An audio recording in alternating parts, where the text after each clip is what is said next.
Hello and welcome to another episode of Flower Breeding. This will be the final episode of this season. In this episode we'll cover the history and breeding of daffodils. Daffodils are part of the genus Narcissus, another name that they commonly go by. You'll start off with how they reached Europe. Only one species of Narcissus is native to southern Europe, the rest are native to the Mediterranean. During the early days of species classification, a botanist known as Clusius grew many of them and introduced them to Europe in the late 1570s, although they never made a big splash for some time. In 1753, Carl Linnaeus named 6 of these species that he got from these ancient collections. They were mostly used for food and medicinal purposes at that time period. Daffodils eventually reached Ireland, and due to its environment being damp and mild in climate, they grew very well, even escaping from gardens and naturalizing in ditches. From there they also spread to Wales as well. But it is however Ireland where most of the breeding took place for the primordial breeds of cultivated daffodil. Speaking of which, let's get started with the breeders of daffodil early on. One of the most prominent breeders in daffodils was the nurseryman Peter Barr, who lived from 1826 to 1909. He was already successful as a nurseryman when he received a message from a financier and stockbroker fascinated by daffodil. Mr. Leeds, after reading the work of Dean Herbert, a daffodil breeder of old, he began to collect and breed daffodils. But in time, old age and illness made this prospect impossible to continue.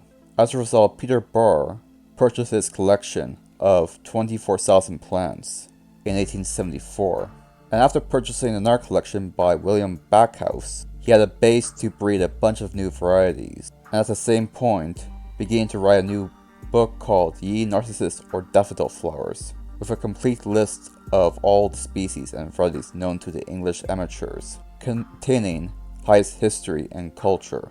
Although his breeding work yielded small amounts of fruit, his vast collection of species and cultivars served as a base for many new varieties. Another breeder named Mr. de Graaf would use his base to breed the varieties Madame de Graaf and King Alfred's, which formed the basis for much future work until the present. The next breeder is Percival Dacres Williams.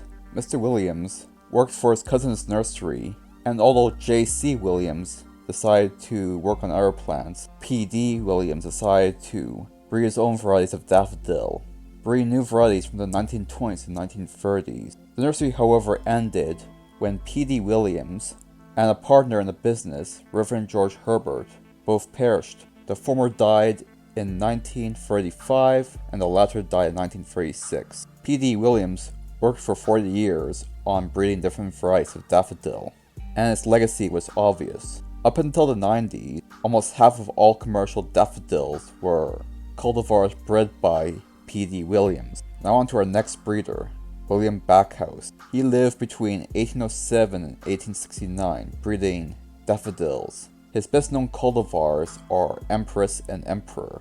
He came from a family of bankers and wealthy business people. His brother, James Backhouse, purchased a large nursery in York called George Telford Nursery, renaming it Backhouse Nursery.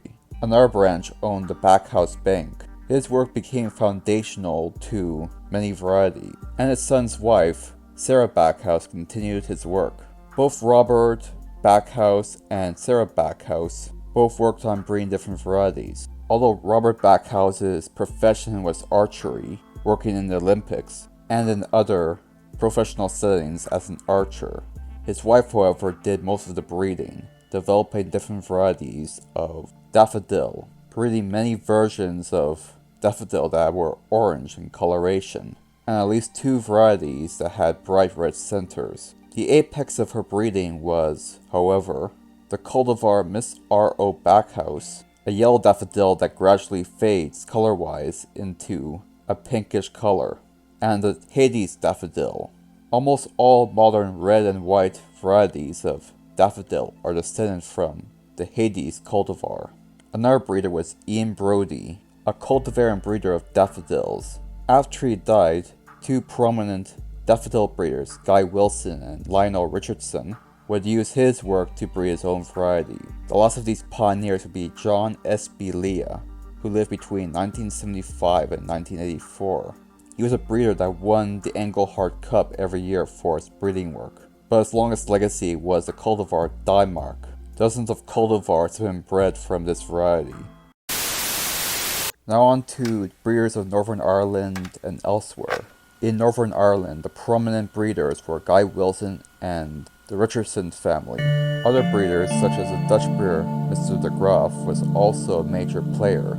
The cultivar Golden Trumpet, released in 1927, remains successful for over 50 years as a cultivar. In the United States, the breeding process began later than in Europe, had two prominent breeders, Dr. Thomas Throckmorton, who was interested in color changing within flowers, and another breeder called Grant Mitch, who bred a wide array of different color types of daffodil.